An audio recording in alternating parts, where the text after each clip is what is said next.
guys, this is Lily and welcome to my YouTube channel. In this video, I will be talking about the treatment plan of the condition iliotibial band contracture or friction syndrome. Okay? Part 1, definition of this condition. Okay? So it is a contracture or thickening of the iliotibial band. So ITB band, as we call it, it's located on the upper leg, on the lateral side or on the side. Okay, it's like a band. Okay, a wide, flat tendon on the side of your upper leg. Okay. Now, iliotibial band, friction syndrome is inflammation and pain, where the iliotibial band, the IT band, crosses the lateral femoral condyle. Okay, so the lateral femoral condyle is located on the side, just on the side by the patella. Okay, on the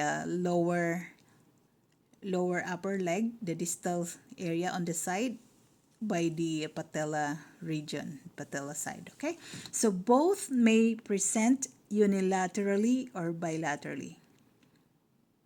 All right, so this condition may be only on one side of the leg or on both sides, like both legs, on the sides of both legs. Okay, so causes of this condition. Now, activities or occupations that place the knee and hip in flexion.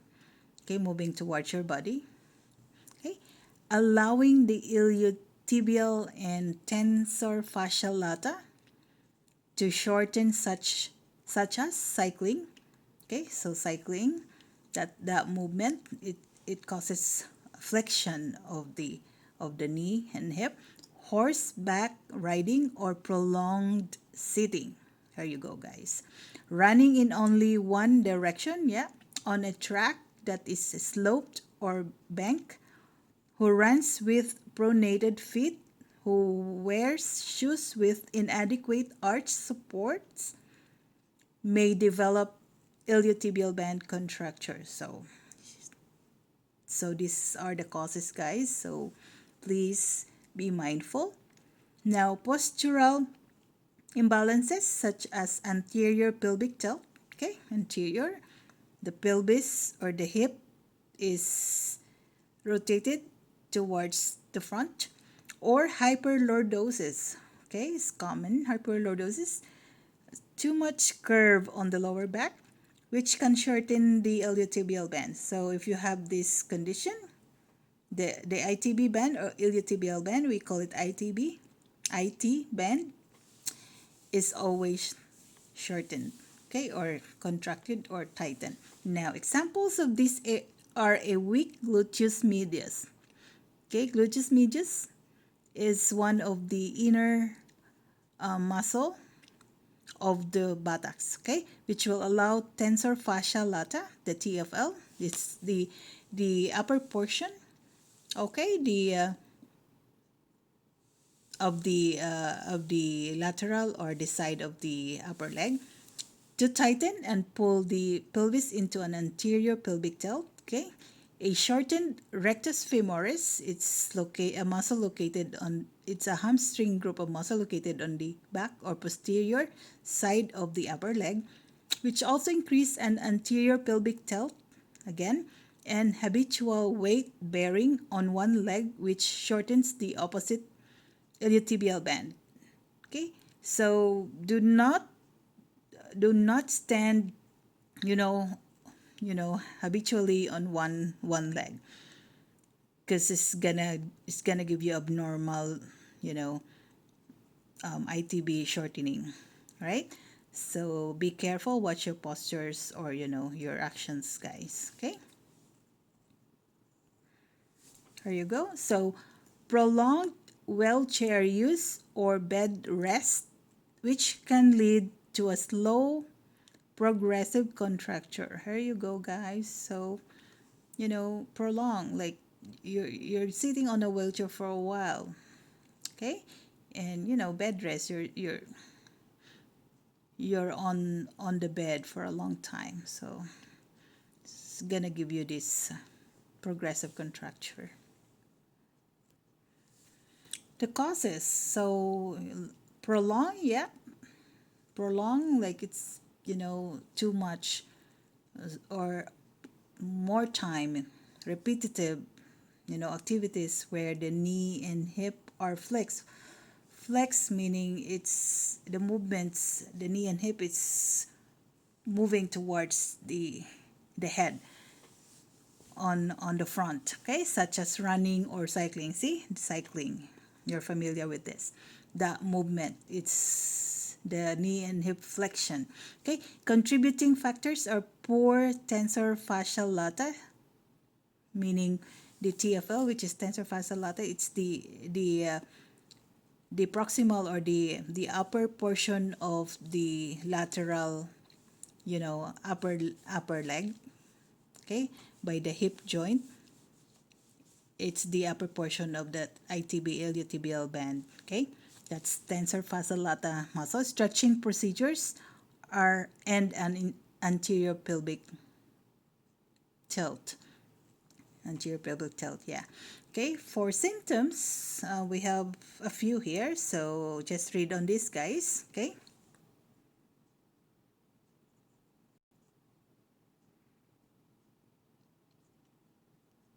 Now, let's move on to the health history questions. So you're going to ask your clients these questions, okay? How is the client's general health? Okay, very important. Okay, what are the client's recreational activities? So habitual activity like sports, swimming, cycling, walking. You're going to ask your client all about this, okay? Has there been a change in the client's activity levels? Okay, so from once a day, maybe, twice a day, or once a week, maybe 3 times a week now. So just ask the activity levels of the client. For example, has the distance cycled or run been increased? Okay, so distance, or in cycling, the distance, in walking, from from 20 minutes to an hour or 30 minutes to an hour, you need to ask your client. Okay, now what is the client's occupation? You're gonna ask this as well, because it will help you with your assessment. Does the client work involve a lot of sitting? Here you go, guys. Okay, so you're gonna ask your client, has there been a change in the client's posture? Very important. Example is an anterior pelvic tilt with advanced pregnancy. Okay, so it happens, anterior pelvic tilt, when a client is pregnant. Okay, now does the client have a stretching program that includes the hip flexors, okay, iliotibial band and tensor fascial lata? Okay, just ask this question. Is there any pain present? If the client has pain on the area, where is it? To ask where the pain is, okay? What is the quality of the pain? So the quality. So if the pain is dull, achy, throbbing, shooting, or the severity from scale of 1, which is less pain, to scale of 10, which is worse pain. So you're gonna ask the client about it. Okay, the quality of the pain. Now, with iliotibial band friction syndrome, with this condition, is the client taking medications or medications such as anti-inflammatories or analgesics? So it's very important to ask this client about this medication, because it's gonna affect the pain tolerance of the client during treatment. Okay, so these medications are helping the client, to relieve the client's pain. Okay, Now let's move on to part 2, which is the objective component. So they're gonna be doing assessment on this level. Okay, so we're going to do observations. So a well-defined iliotibial band may create an indentation in the lateral aspect of the affected thigh. Indentation. So a tight ITB band on the side of the upper leg. So you're gonna see this one, indentation. Okay. So you're gonna look for this during assessment. So more of this observations, just read on this, guys. Take a look at this. For palpation, okay, so you're gonna look for tenderness if present along the ITB or IT band, especially the distal third section of the greater trochanter. Distal meaning the lower area. Greater trochanter is on the on the hip joint. Okay, the uppermost portion of the upper leg. Okay, the affected iliotibial band, the IT band, is thickened and reinforced. Thickened meaning tight. Adhesions may be present. Adhesions, tightness, fibrosis on the area. If the presentation is unilateral, meaning on one side, on the contractured side, increased tone and trigger points are likely palpated in the tensor fascia lata and gluteus maximus. So you're gonna have these trigger points. There is a referral pain on the tensor fascia lata, and there's like knots or tight tissue on the area, and the gluteus maximus, which is the biggest muscle on your buttocks. Okay, and on the non-contractured leg, non-contractured meaning on the other leg, increased tone may be present in iliopsoas. These are a group of muscles that are found on the inner side of the body. So it's attached to the lower back, the lumbar area, and it is it attaches as well to the greater trochanter, to the hip area. Okay, the upper portion of the bone of the upper leg. Okay, and possibly the adductors. So the adductors muscles are the muscles located on the inner side of the leg, the middle area, the middle part of the leg. If the presentation is bilateral, meaning on both sides, there is likely increased tone and possible trigger points in tensor fascia lata, gluteus maximus, the biggest muscle on the butt, rectus femoris, the muscle on the back of the upper leg, iliopsoas, group of muscles that are located on that attaches to the lumbar vertebrae, the lower back, to the hip joint area. Adductors, the muscles on the inner side of the upper leg, and quadratus lumborum, the QL, which is located on the lumbar area or the lower back area. With iliotibial band friction syndrome, inflammation consisting of heat, swelling, and point tenderness is present local to the affected lateral femoral condyle. So always on the side, the lateral side by the patella region. Okay, the knee joint. You're gonna notice this one. Okay. Now for testing, okay, just take a look at this, guys.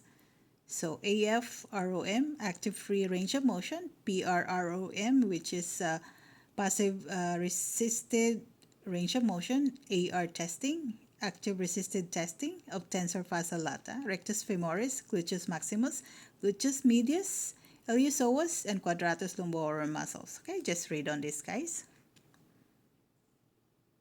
The special test, there is length testing of rectus femoris and iliopsoas, which is the Thomas test and the Eli's test, okay, which may reveal a shortness of these muscles. A positive Ober's test or a positive modified Ober's test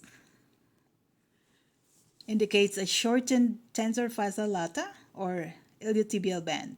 Okay, these two tissues on the side of your upper leg. A positive Nobo's test indicates the presence of iliotibial band friction syndrome. So these tests, guys, are the most important tests that you're gonna do to assess for this condition. Okay, for contraindications and precautions, so you do not randomly stretch fascia.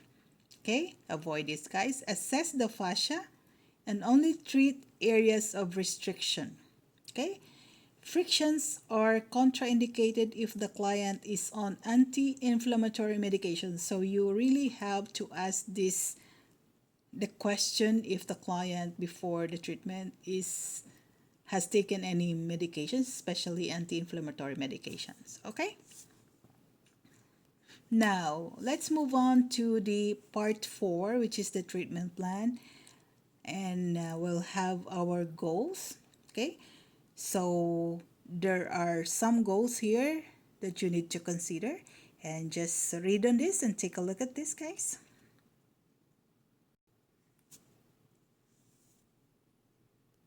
Okay, for pillowing, positioning, and draping.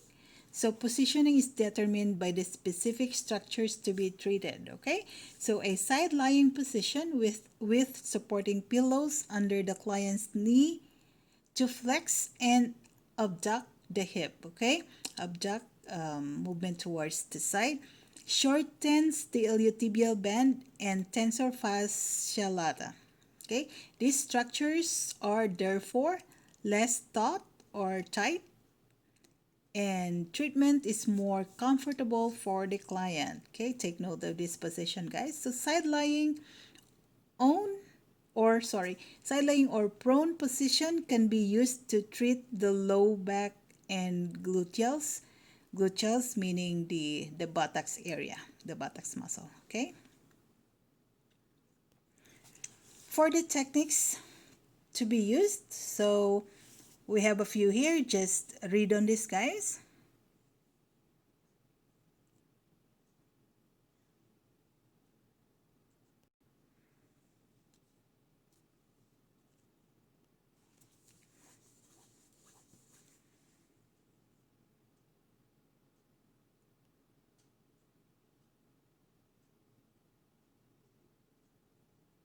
More techniques.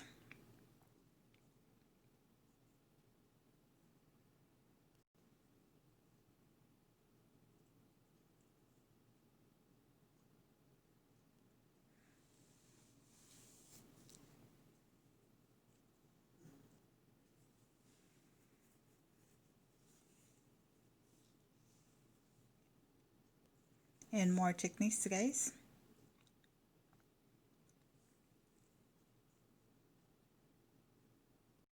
Now let's move on to the hydrotherapy. So it is a pre-treatment application. So it is a pre-treatment application of deep moist heat. Okay, so warm application such as a hydrocollator. Okay, so this is a deep moist heat therapy using hydrocollator. You're gonna find these guys on most massage therapy clinics.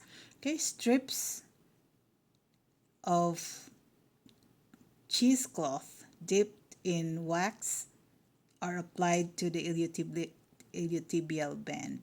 Okay, so following the fascial work, you're gonna treat the myofascia, okay, of the tissue. Cool or contrast is used to increase local circulation. Okay, so cool hydrotherapy or contrast. Contrast means using warm first and then cold next alternately. So you start with warm and you finish with cold hydrotherapy application. Now cold is applied to any inflammation. Okay, so very important. For the general treatment, just read on this, guys. So there's decreased sympathetic nervous system firing.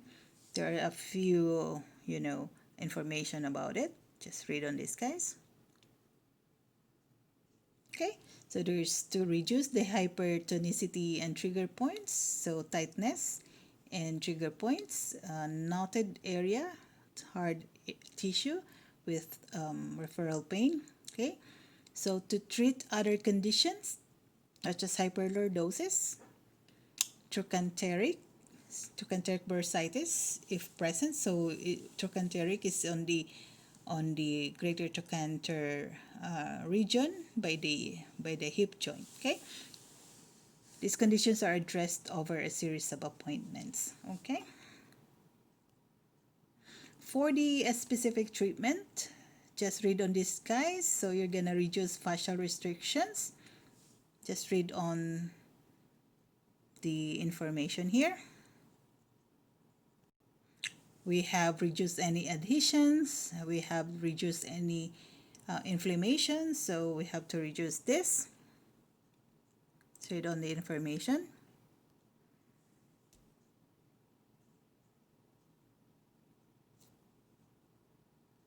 More information, guys. You have to encourage local circulation to remove metabolites. Okay. Just read on the information. You have to stretch the shortened muscles.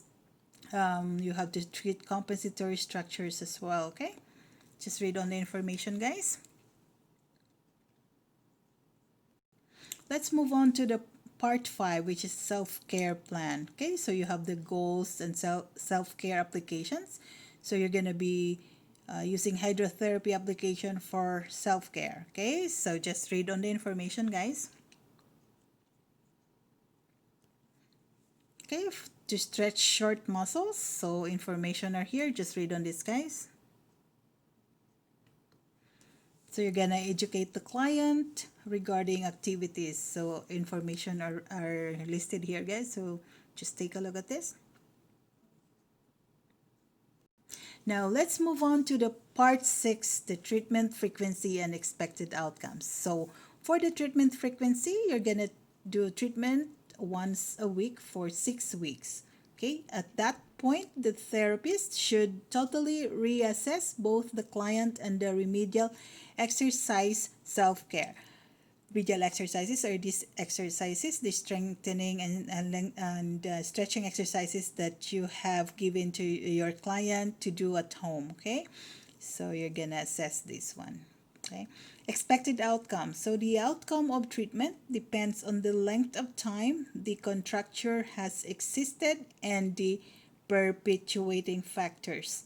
Okay, so how long this contraction has been, has been bothering the client. So it depends. The outcome depends on this. Now, if long-term postural imbalances are contributing to the condition, postural imbalance, abnormal posture imbalances, the progress will depend on correcting these imbalances. So you have to correct first to get a good progress for the treatment, and ongoing client compliance. So it's very important to get your client be compliant on the treatment that the client is asked to do, especially self-care treatments, the activities that the client needs to do at home, okay, for self-care. All right, so this ends our video for the condition iliotibial contracture and syndrome. Okay, so thank you for watching this video, guys. Please subscribe, like, share, comment, and thanks again. You have a great day.